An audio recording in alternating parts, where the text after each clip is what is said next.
Good evening, everyone, and welcome back to The Social Pillar. Hi. My name is Jared, and joining me, as always, are a couple of amazing human beings, Ian and Where? Thea. Who says?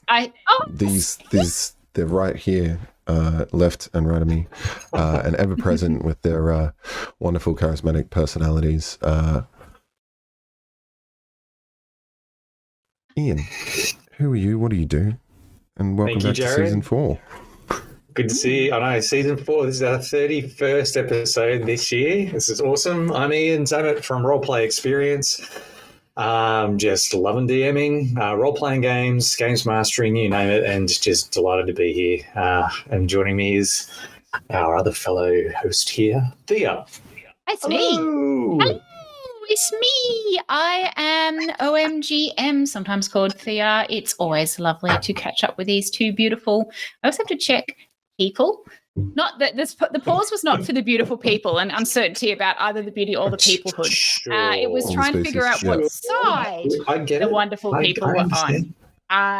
So, and for our 32nd episode, it'll be just the two of them as one of us gets fired. Not in the slightest. It's me with D and Dog in the background. I don't know if you can see Dog. that faint Hey, pup. he is happy to be here too. Oh, come on, show us your teeth. Show us your teeth. No, don't eat the foam. Don't eat the microphone. And the chaos ensues. Okay. As always, you cannot eat the soundproof foam has turned into the next thing. Amazing. The new mic lasted one session. This is good. Yeah, new mic last. I have a new mic. So if everyone is listening and I sound a bit different, that is why. But it is a pleasure to be here. We are doing the thing after a little bit of a break, which is always lovely. What thing are we doing? Dare I ask? We are getting into scheduling back here with the role play tips, tricks, advice, stories, and otherwise. But this is first and foremost the social pillar, where we just chat about the crafts and cultures of role-playing games, their crafts and communities around the world. Before we do dive into it, I'd like to acknowledge that we are coming to you from Aboriginal land. I'm coming to you from Ku-ring-gai land. We would like to acknowledge the traditional custodians of the land we're streaming to you from and pay our respects to elders past and present and extend those respects to any First Nations people who are watching. So, scheduling, organizing, planning, prepping, and making sure that a bunch of people can get together, same place, same time, to play some good old role-playing games. That's what we're going to be diving into tonight. Are there any thoughts bubbling to the surface for you guys? Is there anybody who wants to dive in, or should we just hit the prep notes? Or should we just dive in? Does anyone want to dive in, or should we just dive in? Yeah. I'm so happy we're doing this subject because I know there are so many people who want to talk about this. Absolutely. It's a chat. big bubble. Tell us if you're out there, chat. If you want to know, talk, discuss, commiserate about trying to schedule new games with your group. This is it. It's like, I know it's like there was some post on Facebook recently. I think someone had posted about the most experienced gamers. Basic level is being able to know how to create your own character.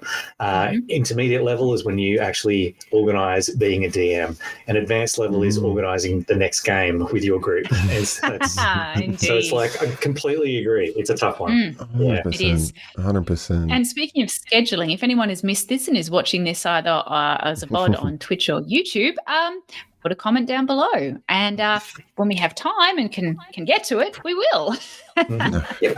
Yeah, we want to hear what everybody else's experiences are like, because the whole sort of reason this platform exists and why we're talking about all of these things is we want to just improve the entire experience and everyone's experiences, no matter what your sort of hang up might be with your group. Everyone goes through different challenges at different times, and we might touch on some stories where scheduling has either been handled poorly or excellently. So yeah, we'll dive into that. But I think it's really important to just share a couple of tips, because I've definitely learned a bunch of things over the years. And having handled like online platforms, like I feel like, would you say, Thea, you've dealt with being more of an online DM, that it's a little bit easier because people are generally able to be in the comfort of their own home, kind of a thing?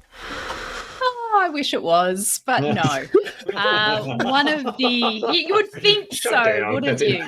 You would think having an online game where all you need to do is turn on your computer, it should be easier. But alas, when you do have online games and an online community, they're across multiple time zones. And so this is one of the things that I have discovered can be interesting, because as a DM, you want to accommodate everybody. You want to make your games as accessible to everybody as is possible.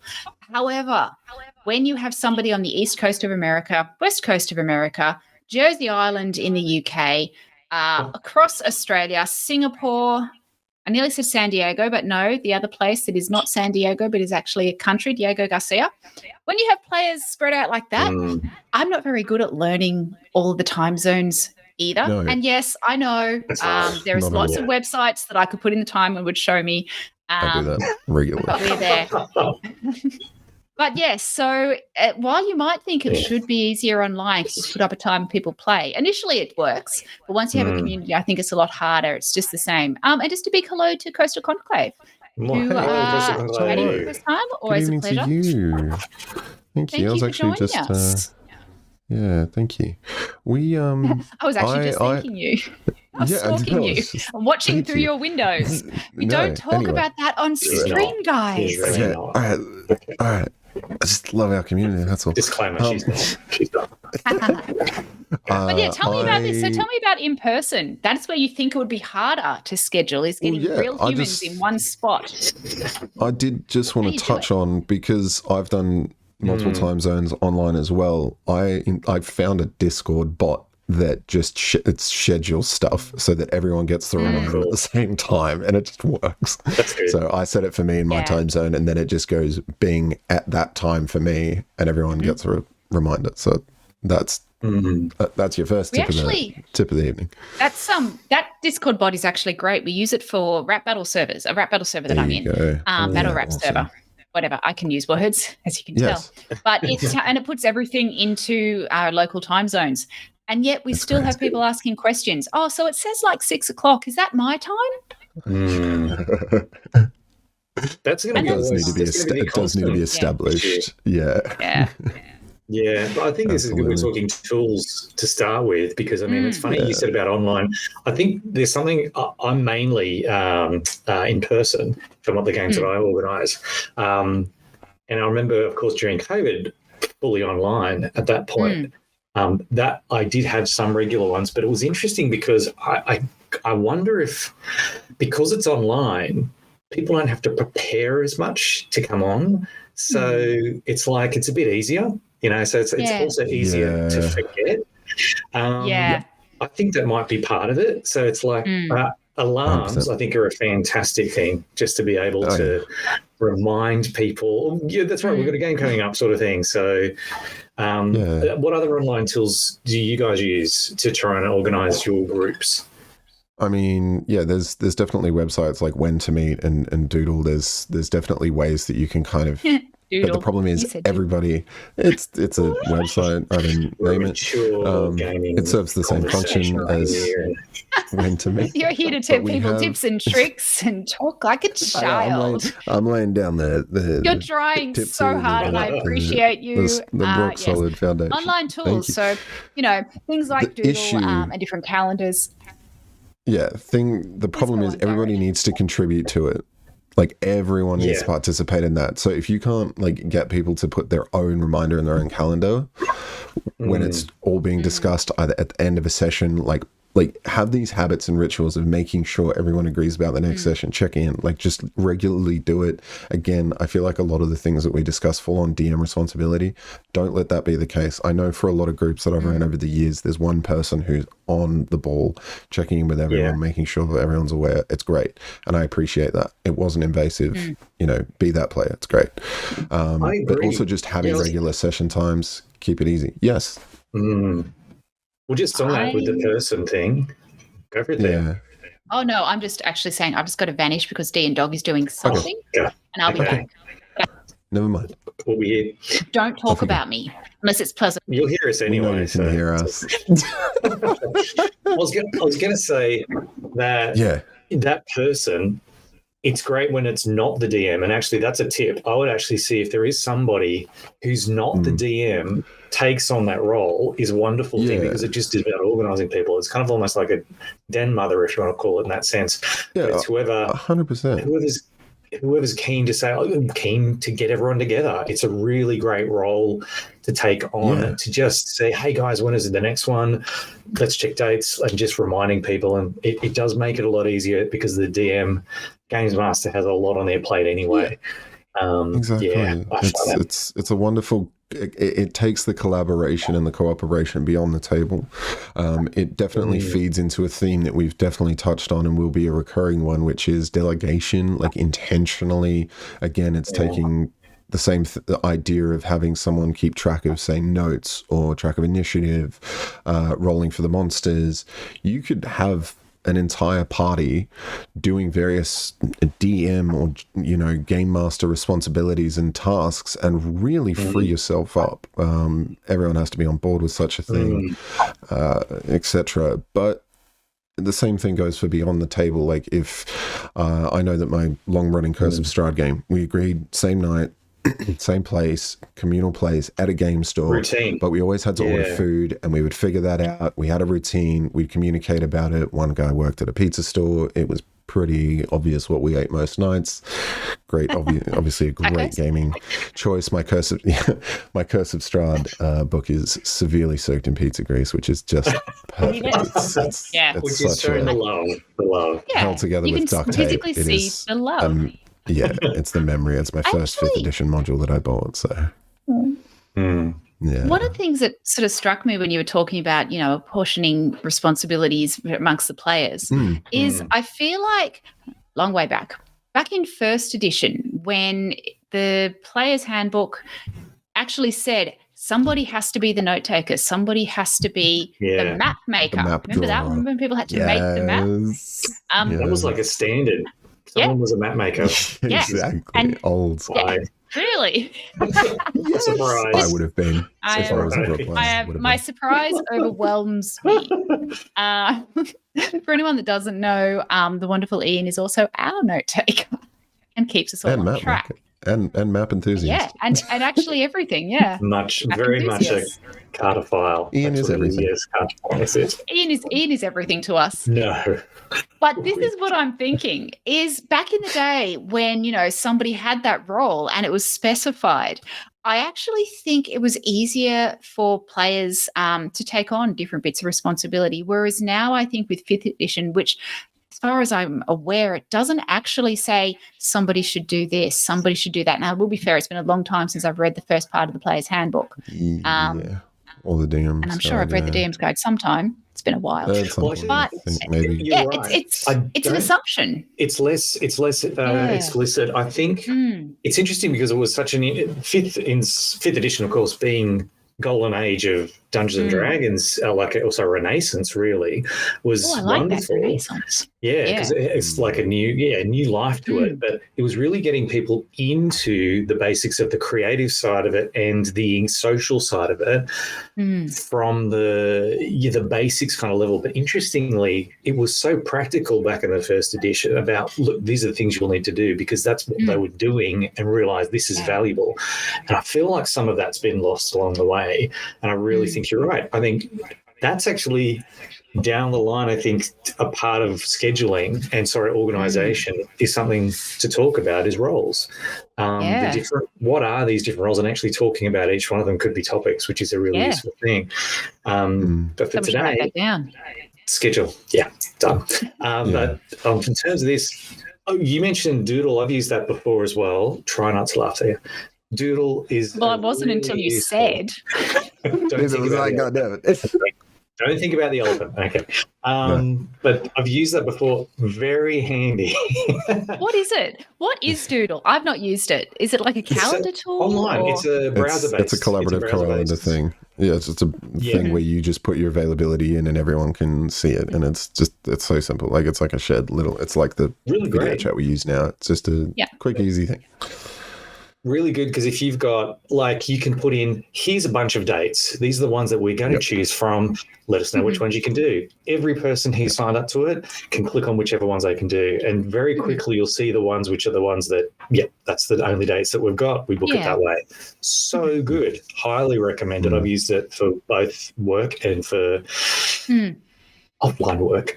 I haven't used When to Meet. But a separate It sounds like a dating app. So, When to meet.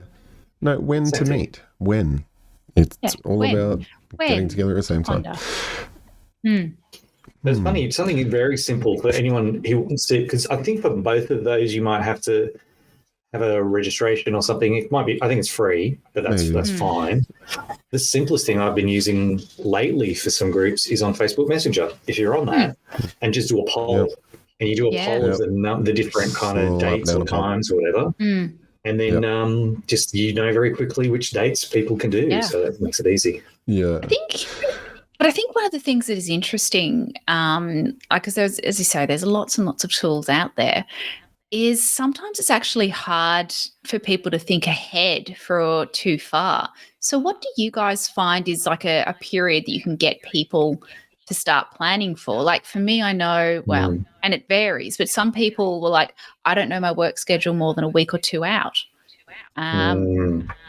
Is that something you've encountered as well? Because again, I'm the one-shot queen. One shot queen. So it doesn't really matter. One shot.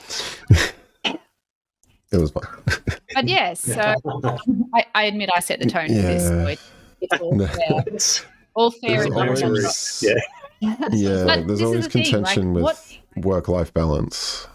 You have to obviously, especially as people grow older, I love that, this game is appropriate for all ages. The whole hobby, you can play gaming systems targeted at kids and adults, and it's great. So obviously kids might have it a lot easier. They've got pretty set schedules with school and things like that. And then as you start the adulting thing, a lot more things come along your way, a lot more responsibilities that cannot be pushed aside. Not that I'm saying anything should be pushed aside as a kid. Keep your schoolwork up, stay in school, kids.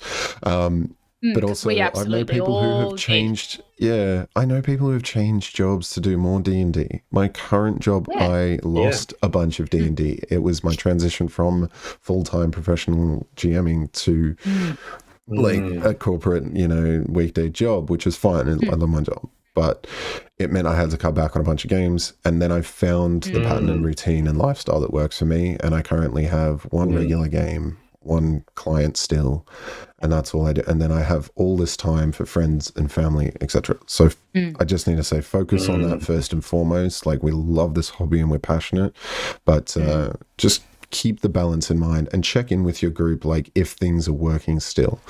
If someone's not coming to sessions, starting to be absent, just check in. Like, you're a little community, and there's nothing wrong with just checking in with everyone, making sure that everyone's if they've got something going on, like just I want to talk about that if you feel close enough with your group. I want to talk about that a bit more in a bit, about how you kind of deal with absences and sort of late cancellations. Absolutely. But before that, I think is really important is, and we're three Forever DMs, something you mentioned, Jared, about looking after yourself, because as a player, of course there's a little bit of prep, because we know all players spend a long time studying their actions and spells so they know what they do, don't they? Yep. Players. Absolutely. Never an exception to that rule. But no, never. I'll cast darkness. You what? But what I was saying is that as a DM, I think it's really important to think about not only the games that you're scheduling, but the prep that you're going to do. And we've talked about this. We've talked about burnout. We've talked about the different amounts of prep that people do. But if I'm going to schedule a game every week, that's going to involve a certain amount of prep, which is also going to impinge on the time that I have for other things. Like, I don't have kids, but I do have a very demanding Dean dog, as if you haven't seen yet, you will at some point. It's your fur baby. But, it's the same thing. It's a commitment. Yeah, absolutely. Commitment and jobs and, time for yourself where you're not, because, it's emotional work running games. And depending on where you get your energy from, whether it's from being with people or not being with people, even talking to people and prep isn't is work. It's emotional work. So thinking about the time, I know that I've cancelled games, and I'm lucky that I have a wonderful, very understanding community because I just didn't have the energy. Always. Spoons theory, I was spoonless. But that's something I think is really important to think about when scheduling as well, which maybe when you're starting out, you don't think about so much because you're so excited. You got your group and you got your game. Absolutely. And you're passionate. more And energy. you're obsessive. And a lot more time. When it gets to be all consuming, like we've all gone through this, and when you will grow out of that and start to, knuckle down on deeper, wholesome, meaningful things. Not that our community isn't absolutely incredible, but Mimi's actually just made an amazing point in the chat. Getting clear on your values and time is so important, and it allows you the freedom to enjoy it once you have decided. Like, absolutely. There's a great you can see the visual. There's a great sort of motivational speaker trick where they get a big glass container and they fill a bunch of sand in it, and then some slightly sort of bigger gravel, and then some marbles, and then they can't fit the like bigger tennis balls and things in the container. But as soon as you put the big things, the important things in the container first, then the pebbles move around it, and then the sand can fill in around that. And that's a perfect visualization and metaphor for how you need to layer the hierarchy of things that you do in your life. So maybe role-playing games are a tennis ball, maybe it's sand. Absolutely, and that's valid. If you want to make your life around role-play games, that's absolutely valid. If you want to change jobs, I mean, I took a job that allowed me to spend time with my pets because the dog actually needs me to be here a lot. But I just thought with that analogy, wouldn't it be great to do that with little dice? Like have some big dice and have some small dice, and then have some mini dice. I now need to go to Kmart, get another carafe or a vase, and just fill a glass container with dice. That's true. Incredible. It's absolutely true. And I had burnout because of that reason as well. I was running a game with some of my oldest friends, in fact. We were running for a while, and it was Curse of Strahd, funnily enough, which is an emotionally taxing game. We were running that weekly. Were you running yours weekly, Jared? Yes, every Wednesday night, like very consistently. Wow. We also stuck to we stuck to the same night to catch up anyway, or play a board game or something, just to maintain that routine. Yeah. The routine. And I think that's a really important point if you do have a routine. And I was coming back to what Thea, you were asking about how regularly. And it depends. I think it depends on the group is an important thing. We had that and it was really great, but it was like, 2 hours or maybe 3 if you extended it a little bit. And it was exhausting, and I didn't realize it till I was months into it as well. And then we had a break, and when I had the break, I just was like, wow, why do I feel so calm and relieved and everything? And then I picked up what it was. So I told the guys, look, I'll do for the next 6 sessions or something, and then I'm going to take an extended break just because I need to have a break from it. Awesome. Sadly, we've never had a chance to get back to it.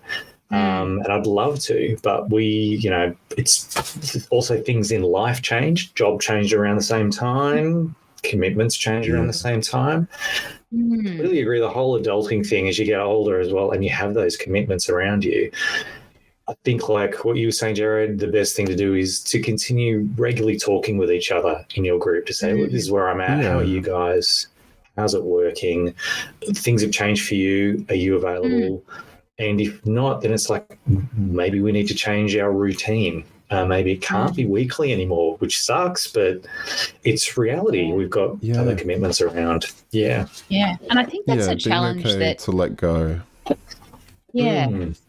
Because I think that's a challenge with campaigns, because so many people who you see, on the looking for group, looking for players, looking for DMs, always people looking for DMs, are like, I want to find someone to go for a campaign. And I wonder with these sort of first-time players as well, if they kind of think about what that means. Because in a campaign, you're making that time commitment. Whereas part of the reason I set my community up and my games the way I did is because I'm the person that needs to come in and out as one of those people. So I think that can be an interesting challenge with a campaign. And again, I've not played long campaigns because I don't have the attention span or the commitment, and we're not going to deal with my commitment phobia. I can explore that in another safe space. Thank you. But yeah, so what are some of the what are some of the things that you found with sort of these longer campaigns? Because I know you both played campaigns that have gone years. Yeah, Charity first. What do you? Just to throw it back to the OG, just to for my I swear sake. we need to get sponsored. I know. Strad needs to sponsor us. Yeah, Strad. We need that. Send me some of your sweet Electrum. Let's go. We would be that D&D party though. Seriously. We would be like, save them. No, we're moving in. Yeah, for sure. We had incredible frequency and incredible consistency, reliability, and when somebody was like, "Hey, I don't think I can make tonight," we all were close enough and become really good friends at that point, where we were like, "Oh, okay, is everything okay?" And it was a breakup, and we were like, "Hey, let's just go and grab something to eat. Let's just hang out. Like, you don't need to be alone right now. You don't have to come. We're all gonna go hang out and probably play a board game, but like, we could do anything you want." And it was super chill and it was great. So hopefully you guys can forge a nice little healthy group like that who ends up becoming lifelong friends. But then we also took a 2-year break and did a massive 16-hour one-shot conclusion, which leads me to the point of how frequently you play, balancing against how long your session is, because you could do once a month and do an all-day Sunday afternoon, an all-day Sunday afternoon. That'd be a miracle. An all-day game, or like, invest an afternoon and an evening if that's all manageable. So just make it work for you. Be flexible on those things. And then when you are doing sort of shorter sessions, obviously try and pick up the frequency. Don't let there be massive gaps, because you don't do a lot. So I find fortnightly always tricky. So you can always change it up, but planning ahead to make sure that you try and agree on a frequency and a regular night that happens at a set interval is always your first and best bet. Agreeing. I'm actually going to disagree with part of what you said there, Jared. Of course. Because you said that, if you're going to have less frequent games, have them longer, or more frequent games, have them shorter. I actually don't think that there's some kind of, balance there, that, if they're more frequent, they can be shorter. I actually think it's about having an understanding of you as the DM, but also as a player when you're playing, what kind of time frame is going to work for you. Exactly. I know that sometimes I struggle to sit in one place and focus and stay focused for more than a couple of hours. So when I'm running games, I'm active and I'm involved. So I can do 3, 4, 5 hours, though my preference is around a 3-hour game. But I think that one of the things that's really important is to be very honest about, well, actually, how long am I willing to be sitting in one place, no matter how exciting, how much fun the game is. Like our crazy epic little 20 game that went for 7 hours in the end? We said, I think maybe 4 hours, we'll be fine. That was great, but even then, physically, I was getting uncomfortable sitting here. Oh, I think we all were. Yeah. So I think that's something as well when you're thinking about scheduling. And Auntie Mimi's made another great point, talking about if you have to choose between guilt and resentment, choose guilt. So guilt for saying no, guilt for saying that I'm not up. It doesn't work for me. Far more, is 100%. far more valuable than ending up resenting your group. Yes, so healthy. And also work to a point where you don't feel guilty, because hopefully you have a community in a group where it's okay for someone to say, I'm not up for it. I know that the three of us have got that. There's been times where we're like, actually, I'm done. I don't want to have a meeting tonight. We've cancelled a stream before. And I think it's because we've got that kind of trust in our group to talk about it, but you're not always going to have that. There's sometimes there are some really steep power differentials. And I don't think we've ever cancelled. I don't think we've ever missed an episode. Did we? The cozy, I think. And I think you're setting up the trust. It is unfortunate, but the good thing is, I think that trust, like you said, it is something you build with your group over time. And it grows with honesty. And it's like, the best way to tell anyone anything is kindly, I think is a good thing. But also I think with honesty and kindness, if you've got both of those there, you're going to have a really tight group. And I'm going to go back on something I said before, because I said, when, if you have to break down and have a break because of commitments that come up and you can't play role-playing games, that will suck. And I was like, actually, no, it won't actually suck. It'll suck at that moment. But really, if your commitment's valuable to you, it doesn't. It's like, this is important. This is good. And people, if you've got a group you're tight with, that you're kind with, you trust, and you guys have fun, you'll adapt and do other things, and you'll find it. And people are like, yeah, we get it. So it shouldn't. It actually should be, okay, this is what's new. This is where we are now. That's so much about adaptation, being aware that we will change. Things will change. The only constant in the universe is that things will change. Yeah. And being aware of that, there are heartbreaks at times because of that, but trying to bury it or trying not to look at it is much worse. It actually can be very damaging for a group and for a person actually over time. And I think there are groups out there where it's not safe for that. And I think, part of what we have this stream, part of this stream is about, sharing our experience that I hope people can benefit from. But I think, so I jump on my soapbox, if you're with a group that is making you feel uncomfortable for having boundaries or saying, I can't do something, that's not healthy. Then that's not a group that's helpful. Move along. But also understand sometimes people feel, I think we talked about this in another stream once, it's like a relationship. You can feel stuck in those relationships that you're not able to leave when maybe it's not a good place to be. So I guess I am giving advice, and yes, I am, is be okay with leaving if you're in a group that says, if you can't make it for whatever reason and they don't want to talk about it, and penalize you for that, whether that is in-game or outside game. You said it before. It was that whole idea of know what's good for you.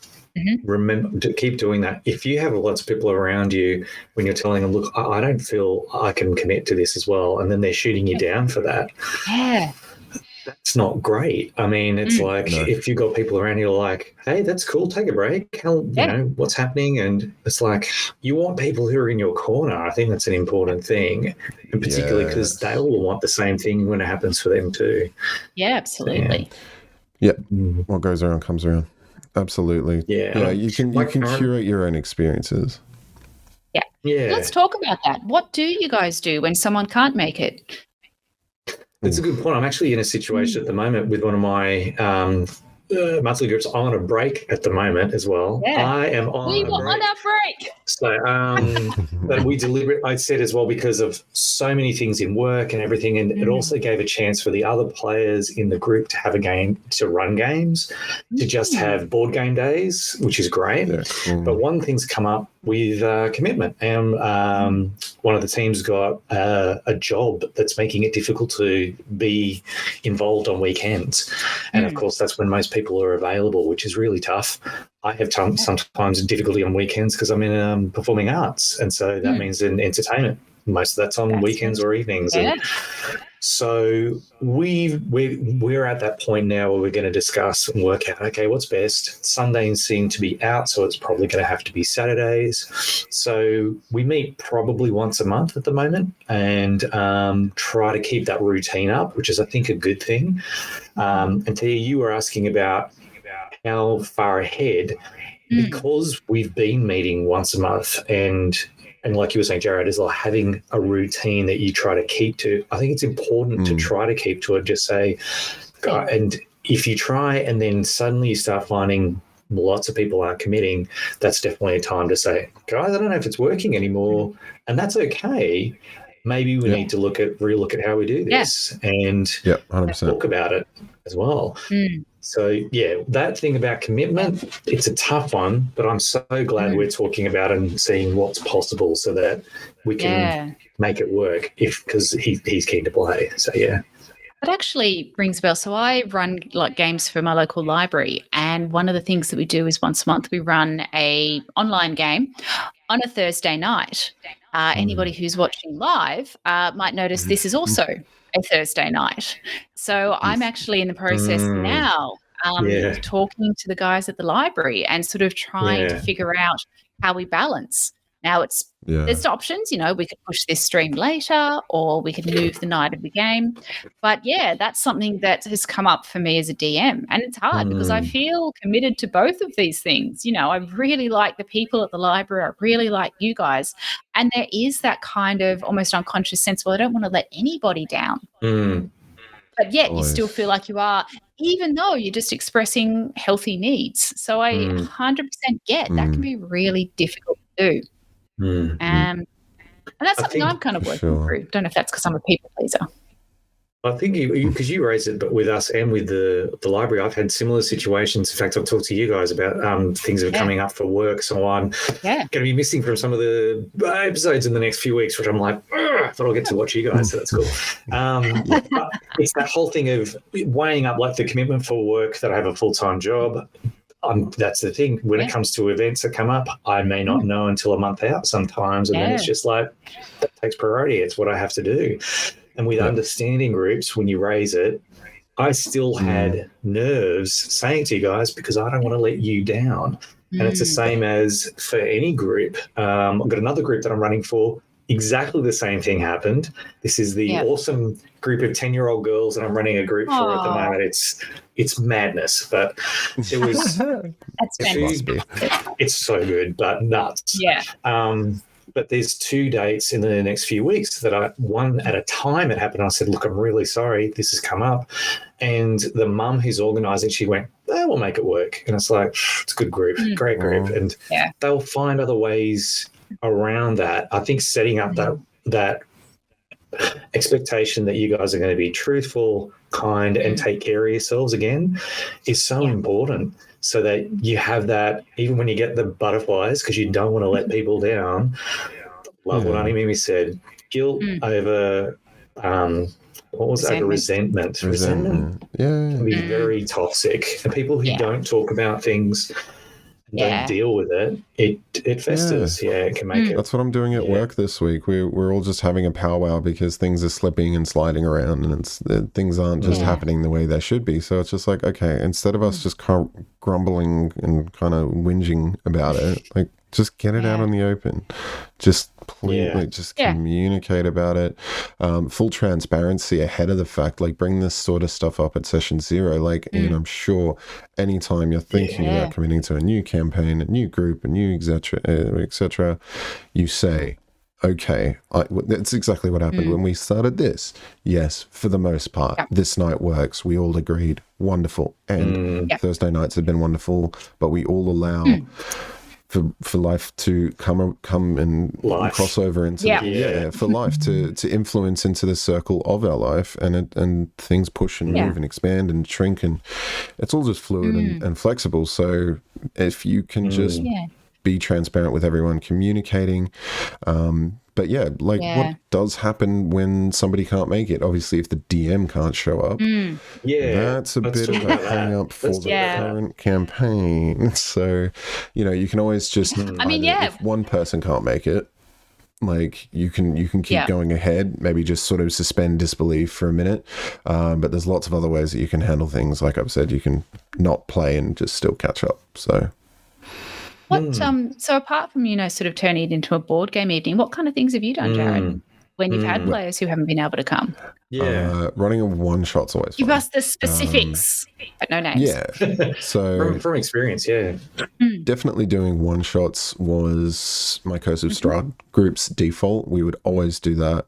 The second time I ran Curse of Strahd was we had a live Eberron game. We were doing Strahd online on the following nights, just so that we could squeeze in more D&D with a wonderful group. And I remember heading up to Nelson Bay, up the coast by a bus and train. And so I was Bluetoothed in on the coach.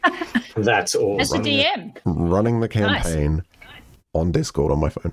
Thank God for 21st century technology. It's just you can also try to not have excuses, but I'm not saying again. I'm insane. So I'll just try. Hey, back in my day, I had a bit of can and a string, and I ran the game. Thank God that string had to be long to get to. I have had. On more than one occasion, I have had a digital presence at a physical table. i.e. a tablet. Yeah. So when Sim couldn't make it one evening, me too. he just needed to be at home. That's all it was, and we couldn't play at his place. It was, it was taking care of someone who was ill, so that wasn't going to work. So I just took my tablet, I ran physical notes, easy done, had the tablet there. For the most part, he wasn't seen, but he could be heard. And then the great thing was I was running combat, and I could have the video for him on the map. So first, that's how I have handled things in the past. You can let someone else run a one shot.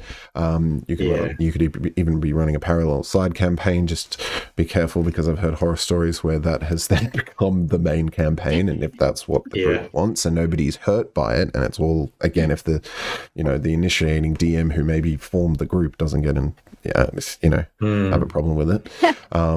But just respecting that everyone may not want to catch up as well. Just having a night to be free, because you would have had a 3 or 4 hour commitment for the average session, and maybe that's just a great opportunity to do something unexpected with your personal life. If you've got a partner, or you want to just catch up with someone, it's a great opportunity. Call someone. Next time your session doesn't go ahead, give someone you love a call. How about that? Call your family. That's that horrible corporate saying. I'm just going to give you some time back. We've got some time back, everybody, which is just... Thanks for that. Yeah, You're thank so you. generous. But those opportunities moving out of the corporate is what world, I'm trying to get at. What about you, Ian? What have you done? Yeah, actually, it was when when you were saying some of those things, I was getting some I've had that experience. We had someone who was out because they had COVID. And so, it was after the whole isolation. So it was like they were at home, and we were feeling, mate, let's work it out. And so we had the in person exactly like this, and had the virtual presence there. And it was different, but it was so nice to be involved, that kind of thing. And I know he said that was fantastic. But I think this has brought up something interesting about what rules have you set as a group about when someone doesn't turn up for whatever reason. And it can be by choice, or it can be not because of illness, for example. So it's like raising that, I think, is a really good conversation. Guys, what if someone isn't here? And some groups are tight-knit where it's like we all want to be part of this, and you don't want anyone to miss out. So we break and we just don't play a game. We've had that. Other times it's been else or whatever. You play something else. Yeah, you get to do some other experience so that person doesn't miss out what the group has as a culture. The story isn't, and that's there's no FOMO about the actual story and the campaign and all of that. Yeah, and that's probably easier when there's less strong commitment to the game, I guess. I don't know. It probably depends, I think, on the group. Yeah. And then there's the other side of things where groups are more flexible about this. Probably they might know each other more, or they might be just because of the adulting and the commitments, very aware some people can't make it. So we find ways to have the character fade into the background. So there's that term, which I've used, and I think you have, Thea. I think you may have, Jared, as well. I've had a character that was kidnapped. I DM PC for the session. I actually had an interesting... I don't do plot. I don't do anything. I run the character. Oh, cool. That's cool. We'll talk about that. But I wanted to just quickly bring up an example of that. So so I watch a number of different sort of YouTube streams, etc. And there's one, the Ox Venturers, and I've mentioned them before. And they're like, they run a YouTube channel. That's what they do for their jobs. And part of this is the games. And they had somebody who was double booked for one of their players when they had their shooting days. Yeah. And it was incredibly subtle way that they did it. They had a pterodactyl come in and literally pluck the character, well, not the player, but the character out of the adventure for 2 sessions. And then the pterodactyl came and dumped them back in. So it was a very subtle storytelling trick. But that was how that group chose to handle it. And it was great. Pterodactyl it was hilarious. Yes, I like it. That's awesome. That's great. But yeah, sorry, I just wanted to share that example. That's awesome. Beautiful. Because it's like you can have something that explicit in the story. Literally is going to happen with the 10-year-old group I've got coming in a couple of weeks because I can't make that. I talked to the mum because she runs the games outside of this, and she Fantastic. got me on board so that she can have a break and just play. So when we worked it out, she's like, okay, and I won't say much because there may be kids listening, so they might get spoilers. And I hope there's not kids listening to this stream. Oh, fingers crossed, yes. But in future, one day. Yes. But there's this, they're meant to go onto this ship to head to this mysterious location. And I said, at the end of this session next week, because I'll be away the following, I said, what are you thinking of doing? And she said, it's because it's coming to Christmas, she was going to do like a Santa goes missing or something like this. And she goes, I don't know how to get it to the North Pole. I said, magic. Just make it up. Just like all of a sudden magic goes completely crazy and they appear in the like snow. Well, what were we going to do? And then the person runs out of snow, help us. And I was like, bingo, you're there. Yep. And it's that whole, you can make it that crazy if you've got that kind of group as well and that kind of story that you all agree on. And on that note, we also had two of the boys in the group couldn't make it last night. They had something that was booked and they weren't able to be there. So, Jared, what you were saying, I was like, one of the, I think it was the mum actually was saying, oh, how did I play his character? And I honestly think she was also going to try and get him to do things she would want him to do. And I just thought, I think I better play that character. I'm going to play anyone who's not here so we can just keep them a little bit removed, but also just make simple things. And you can focus on your character and what would you do? But you went, I think that's fair. And Cool. That's interesting to talk about it. Awesome. And I'm thinking about another stream. That is awesome. But I'm thinking about, Critical Role, I know we don't talk about them a lot, but there's the famous example of when Travis was playing Laura's character. And I can't remember that. It's hilarious. He was playing her character and had her character sheet, and he was trying to do something, and she was messaging him. And this is when they used to stream live. And he's like sort of saying, I think I'm going to do this. And then he said, oh, Laura's calling. And she rang and picked up and said, do this. This is what I want you to do. It's like, okay. Which I thought was very interesting because that's when you have the player partially involved. But there was also an example from that where, again, Travis was playing Laura's character and he was like, I know this is what Jester would do, but I don't want to risk getting Laura's character killed while I'm not there. And you could see that the DM, Matt Mercer, was very close to taking the character off him because it was like, that's what the character would do. And we all know. Yeah. And so I think that can be an interesting challenge when you have either other players or the DM playing a character. Because, again, as a DM, if I'm playing someone's character and I know that they're going to run in despite the fact they're a squishy sorcerer and they're going to try and attack the creature with their stick. This sorcerer is armed with a stick.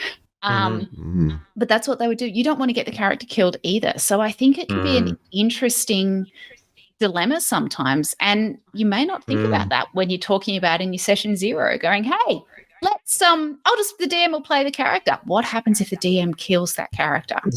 Have you done that, Jared, as well? Is it like I've never killed a player character, so when you were playing a character, have you done any choices that you knew were challenging? I mean, there's always the DM magic of like fudging dice and pulling your punches. I've been called out by one of my players one day. He was like, did you not target me because you knew I was on 3 hit points? I was like, I don't know what you're talking about. I forgot the layer actions. Oops. Yeah. Actually, you do find yourself sort of elevating. You go through stages of game mastering when you can run a session comfortably and you grow and evolve. So I think one of the like sort of advanced techniques and layers is like, you are kind of curating an overall experience. Dice be where they may. You do have a lot of influence over what could happen to these players. You could just say rocks fall, everyone dies, etc. So being delicate with agency is always a big component of my prep and planning, and my whole approach is making sure that the characters feel like they are their characters and sort of laying down foundations for communicating when I plan to take away agency, or kind of hinting at it and foreshadowing and being like, roll a constitution saving throw after they just ate the lovely Danish, a nice pastry, etc. Curse of Strahd things. He's a chef. It's a chef thing. Yeah, the apricot Danish was a long recurring meme in the Curse of Strahd campaign. So all of these things that foreshadow.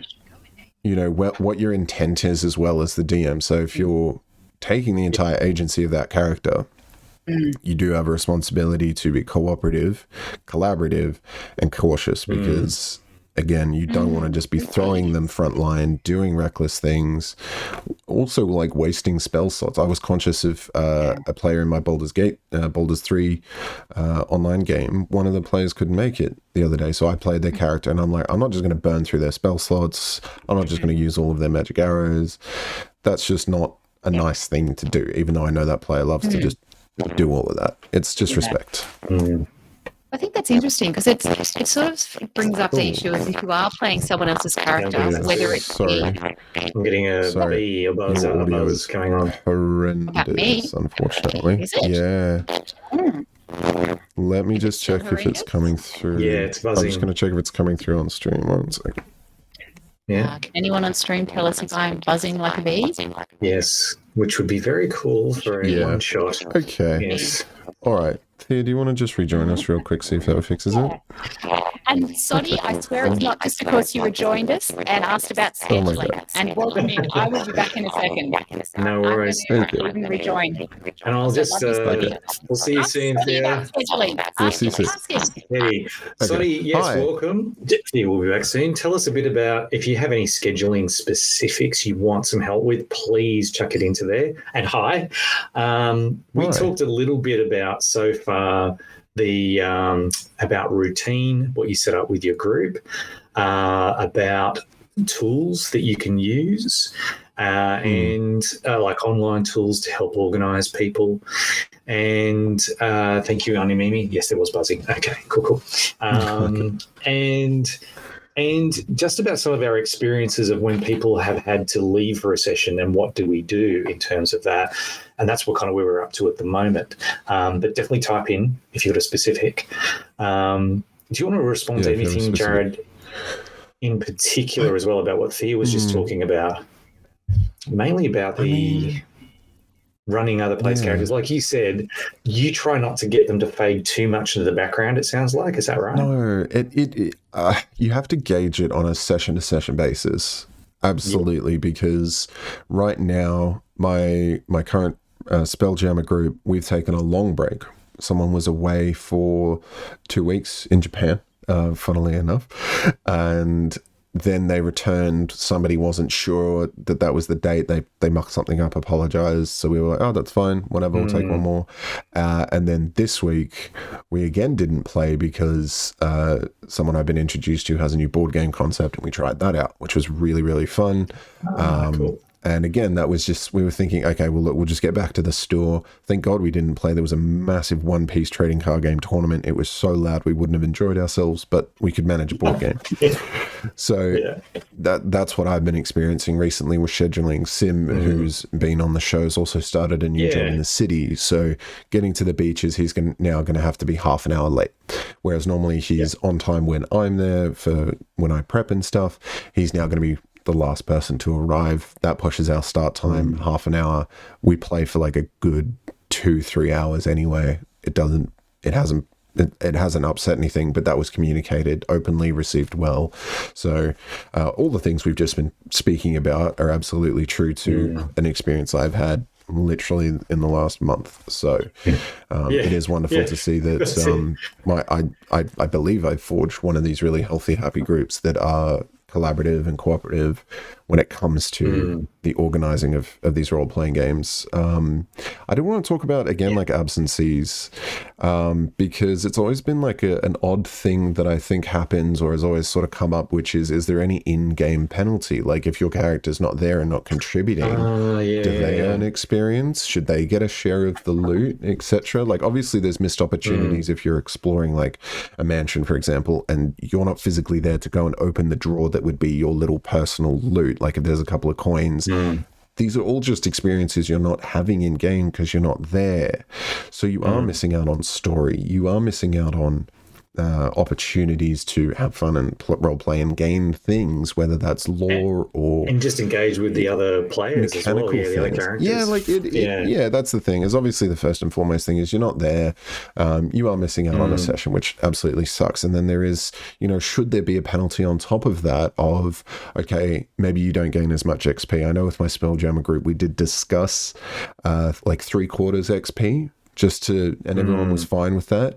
But we found ourselves being the group that just doesn't play when one person can't make it. We've reduced ourselves to 4. Recently, someone did have to drop away. Again, he just said, I need to spend more time with my family. He's a young married man. He's committing into a whole new stage of his life. And we were like, all the best luck, my dude. Stay well, be happy. And we can hear Thea. We can't see her. So Thea. I will just add, I'm going to add the ominous. I can hear. No, because I haven't added Thea. you yet. I'm going to add you to the stream because there's this wonderfully. Yeah, there's this wonderfully ominous substituted art that this video software chooses. So I do apologize for that's the okay. lack of video. I don't know what is going on. No, you're getting Thea up there. I might respond a bit as well, because also Los AU, great idea. That's the routine thing we're talking about. Play every second week instead of every week. That might be a really good thing to do. Yeah. Definitely talking with your group, I think, is an important thing as well, just to be able to start those conversations and being honest and being kind and just knowing. Jared, when you said that then about having someone leaving, we're going to be talking about that in a couple of weeks when people leave a group or when something like this as well. I think next week, in fact, that might be it. But that's like a big deal. So we'll go into that more detail probably next week, because there is a lot of heartbreak around that too, and also the big changes that need to be made. When it's the uncertain when someone leaves, or if it's just for a short time, then having those kind of relationships where you can say, oh, okay, well, what do we do in this one day off? What do we do? What do we have set in place?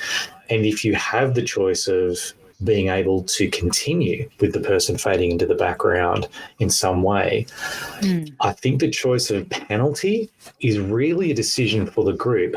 I don't do that. It's not my thing. I'm not a fan of an in-game penalty at all. Yeah. Because I feel like that's sometimes it's out of people's ways. I don't know if people can hear Thea. She's agreeing, so that's good. Yes, I am. I think they can hear me on stream now, and I do like that we've loaded up Sarah.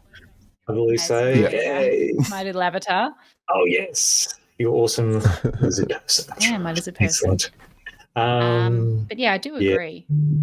Yeah, it's something about that, like, because this is an important point too. If you use experience points, that's a big thing in a game, in a group game. If you're not there, but how you split the experience, do they get it or not? You need to make a decision on that as a group about what's the thing, because that impacts incredibly. I've actually moved away from that towards milestones, partly for that reason, because I want that flexibility, not to worry about someone's not here. It's okay. I know they're going to all go up a level at a certain point. And if that player eventually steps out, we'll talk about that more later, but basically they'll say, oh, okay, then their character does a couple level, or they fade into the background or wherever, or they leave or whatever. So it's a tough one. You need to talk about it. Yeah. I think Annie Loz made a really good point as well. Penalty is that they've missed the game, and I think that is enough. That they didn't get to play. And I agree. I also, and I think that's part of with the way that I have my kind of ongoing interconnected game set up, is why it's milestone leveling up. And it's milestone for the community, because not everyone's going to be there. So each time a new game comes up, if, we've had a few games, and I think we're now at the point where people are moving between level 5 and level 6. It's that kind of community level up. Now, there are people who haven't played since they were level 1. And now they're coming back to level 6, which has its own challenges. But I think that is a way when you have sort of a group that are moving through together, it's how we can manage absences, and it kind of works. Obviously, I then will go and run beginner games as well for people joining. But it's, it has to be said that I was just going to say, the more you... We will be talking about that down the line too. For sure. The more you play as well. Obviously, it would be easier to go from, okay, I'm starting a new campaign at level 1. Oh no, life got in the way. I'm now level 6. Cool. This is fun. I can dive into it. If you are newer to the hobby, it definitely needs to be, it's worth your while to go through the levels, even if it's quickly. That's what we did with Sim. We started him at level 2, so he wasn't incredibly squishy. And then I think I leveled him up maybe 2 or 3 times over 2 or 3 sessions. So then he was caught up. It was simple. It was really straightforward. That way he wasn't flooded with a level 5 character sheet. And we got him up to speed, and he got the slow introduction that he needed. So you can handle that in different ways. And all of it. No. Be a level 20 fighter. Which is obviously something we've soon. Yeah. Yeah. We've definitely learned, I would say, from having run games at conventions as well. Like, there has to be a certain cap of difficulty and level for a campaign, for a one-shot at a convention, because it's a short experience. Maybe you're bringing pre-generated characters. If you were going to go higher level, you can obviously stipulate character creation rules, which I think we should start encouraging more at conventions. I think it'd be really fun. But you can obviously adapt your game. That's it. I think we might be coming to time, I think, actually. I was going to say, talking about scheduling and finding time, we've run out. We are running out of time. I think that is a good way of scheduling. Hopefully we're able to get to everybody's points in chat. I don't know why I'm looking at my camera, because nobody can see me, but I do hope we're able to address our points. If not, please do join us in the Discord. We like to also have a conversation. And it will, of course, be recorded, so you'll be able to hear it. Soddy, later on, if we didn't get to hear it now, listen back, because we may have actually said some stuff earlier that can help you. But do get onto the Discord if you're keen to get some answers now. See what we can do. Yeah. And the VODs will be up eventually. Obviously, the VODs on Twitch will be up straight away. YouTube Season 3 is coming. Season 4 will follow that. That's an order I would like to do. But any last thoughts, my most excellent pillar colleagues, collar pills? Thanks for tuning in, everyone. This has been great. Good to be back. We'll see you same time, same place next week, which I think would be a great slogan and a great takeaway for every game out there.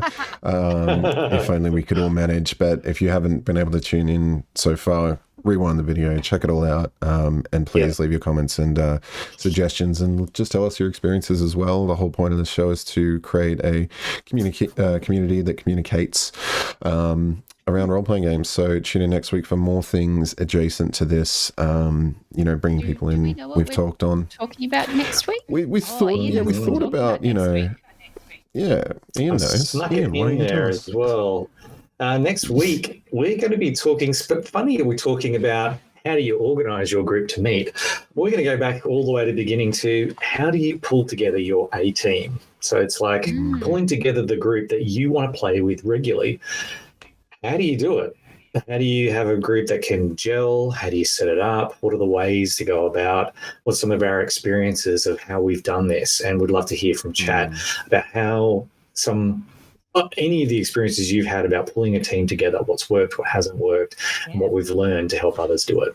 So and of course, we'll have definitive answers and how-to list. Exactly. What I will want to touch on is obviously all we've talked about tonight has been about organizing people and players, and I think when we're talking about that, I really want to talk about actually like the narrative, pulling together the team, as well as forging a healthy and prosperous group of people who play together. So that's what I want to. That's what I'm looking forward to. Yeah. But that's all for now. Unfortunately, thanks everyone for tuning in. Thanks everyone who's chatted. It's been a blast. Thank you, everyone. Very much. Thanks for joining the conversation. Yeah. And see you guys all real soon. We're going to raid. I reckon we should raid Coastal Conclave, who dropped by to say hi. Hell yeah. Hey, hell yeah. That's how we roll. Yeah. Cool. Where's the outro thing? I'll get that loaded. Good night, everyone. Jared, thanks for leading tonight. Thank you so much, Jared. Not a problem. Great.